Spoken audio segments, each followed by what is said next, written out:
तू कैसा बेअकल है और मूर्ख आदमी है। क्या तुझे अभी तक तेरी अहिंसा की बदबू नहीं आती?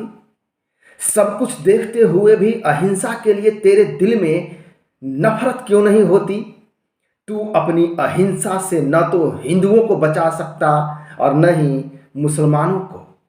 इस तू इतना बूढ़ा हो गया है कि तेरे बुढ़ापे पे तुझ पर तरस आती है। यहाँ पे तू जो शब्द उपयोग लाया गया है फर्जी तरीके से बनाए गए महात्मा गांधी को लेकर के है। गांधी को जो फर्जी तरीके से महात्मा बनाया गया है और ये जो शब्द इस्तेमाल किसने किया है यह मैं अभी इसी वीडियो में थोड़ी देर बाद बताऊंगा। नमस्कार, मैं रत्नेश, आप देख रहे हैं रत्नेश टॉक। आप सबका बहुत बहुत स्वागत है। आज मैं जो तथ्य, तर्क और प्रमाण आपके सामने रखूंगा गांधी के संबंध में, गांधी के विषय में, कुछ किताब है जिसका मैं रेफरेंस लूंगा, पाथवे टू पाकिस्तान। इस किताब की पृष्ठ संख्या 404 और इंडिया विंस फ्रीडम जिसकी पृष्ठ संख्या है 210 और तीसरा है संपूर्ण गांधी वाङ्मय जिसका पृष्ठ संख्या 192 और 150 है। मैं आज पूरे तथ्य, तर्क और प्रमाणों के साथ बताऊंगा कि कैसे और क्यों गांधी के बेटे ने पत्र लिखकर गांधी को अपशब्द कहे थे, क्यों हिंदू धर्म के लिए अभिशाप बताया गांधी के बेटे ने ही गांधी को। सरदार पटेल ने भी गांधी के सामने ही गांधी का अपमान क्यों कर डाला। यह सब बातें आपको जानना इसीलिए भी जरूरी है कि आपको पता होना चाहिए कि गांधी के जीते जी, गांधी के अंतिम दिनों में ही गांधी की लोकप्रियता नीचे जा चुकी थी या यूं कहें लगभग शून्य हो चुकी थी। गांधी के बेटे रामदास ने, जो सबसे छोटे बेटे हैं गांधी के, रामदास ने अपने पिता गांधी को जो बातें पत्र में लिखी थी उससे जानकर आप अचंभित हो जाएंगे, हैरान हो जाएंगे। गांधी के सबसे छोटे बेटे रामदास ने पत्र लिखकर हिंदुओं के लिए अभिशाप कहा था। यह बात मैं जो कह रहा हूं, ये बातें लिखी है मुस्लिम लीग के नेता चौधरी खलीकुज्जमान ने अपनी पुस्तक पाथवे टू पाकिस्तान। चौधरी खलीकुज्जमान उत्तर प्रदेश के मिर्जापुर में रहने वाले थे। वो बंटवारे के बाद पाकिस्तान नहीं गए बल्कि भारत में ही रह गए और भारत की संविधान सभा में मुस्लिम लीग के और विपक्ष के नेता भी मौजूद रहे थे वो। और इसकी अहमियत आप समझिए कि चौधरी खलीकुज्जमान के राजनीतिक कद का अंदाजा इस बात से आप लगाइए कि जिन्ना जब पाकिस्तान जा रहा था तो जाने से पहले मुस्लिमों की जो सुरक्षा की जिम्मेवारी चौधरी खलीकुज्जमान के कंधों पर सौंप कर गया था। इसके अलावा खलीकुज्जमान जब आधी रात को भारत की आज़ादी के संदर्भ में नेहरू जब भाषण खत्म होता है तो दूसरे नंबर पर भाषण इस चौधरी खलीकुज्जमान की होती है। इसी चौधरी खलीकुज्जमान ने अपनी पुस्तक पाथवे टू पाकिस्तान के पृष्ठ संख्या 404 में बताया कि 30 सितंबर 1947 को गांधी ने उनसे मिलने के लिए बुलाया था।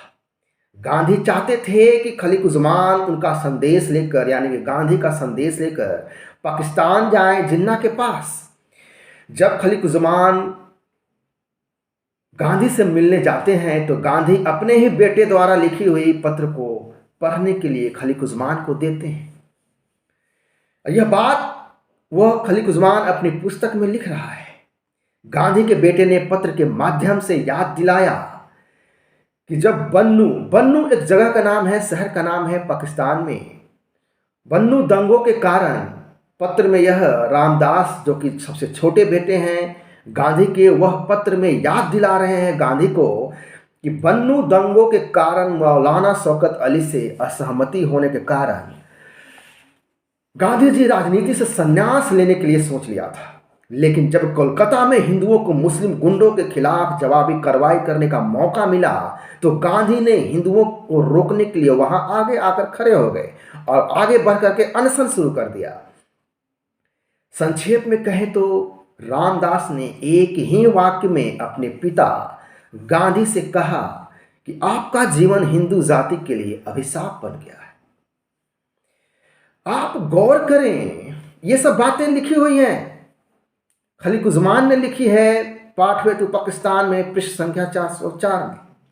अब आप गौर करें कि सिर्फ गांधी के छोटे बेटे ही नहीं बल्कि सरदार पटेल भी गांधी के विरोध में हो गए थे।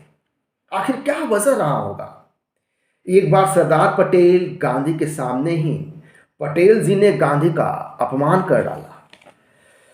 इस बात का दावा किया गया है देश के प्रथम शिक्षा मंत्री मौलाना अबुल कलाम आजाद ने अपनी मशहूर पुस्तक इंडिया विंस फ्रीडम के पृष्ठ संख्या 210 में। वह लिखते हैं कि जब गांधी ने अपने जीवन का आखिरी अनशन की घोषणा करी तब सरदार पटेल और गांधी के बीच तीखी प्रतिक्रिया होती है।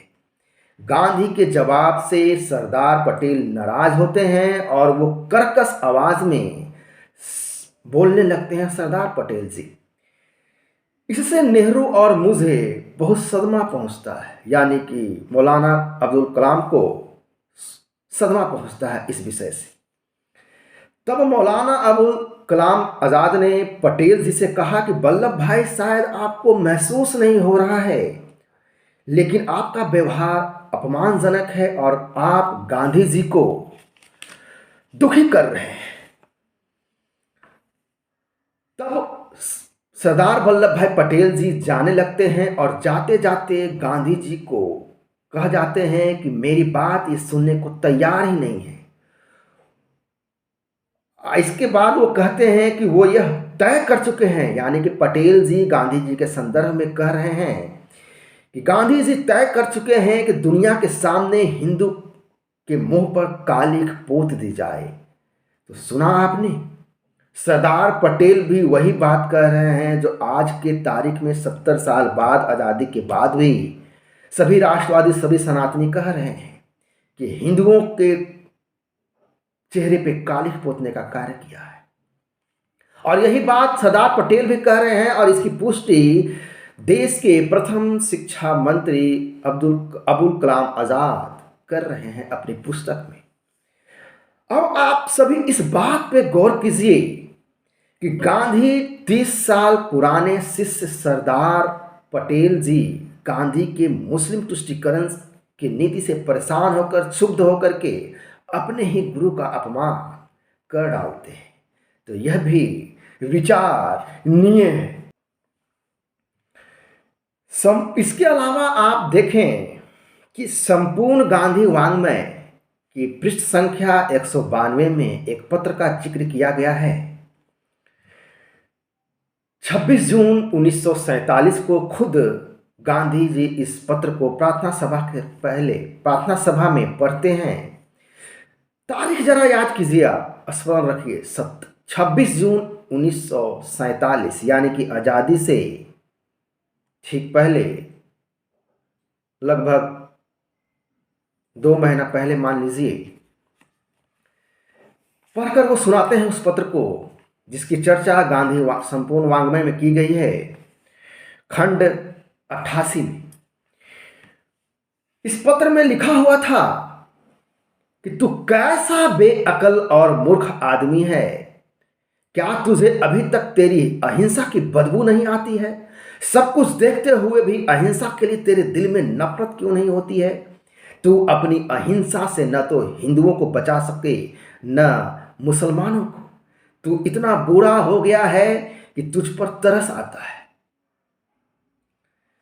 संपूर्ण गांधी वाङ्मय खंड 90 में पृष्ठ संख्या 501 में 40 हिंदुओं शरणार्थी जो पाकिस्तान से आते हैं, बन्नू शहर से, वह 29 जनवरी 1948 को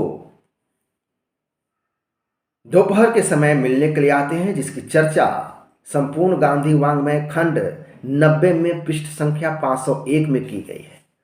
वो 40 शरणार्थी हिंदू मिलने जाते हैं, गांधी से अपना दुख व्यक्त करने जाते हैं, जिनका घर बार लुट गया, जमीन जायदाद छिन गई, जिनके अपने की हत्या कर दी गई, बहू बेटियों का बलात्कार किया गया।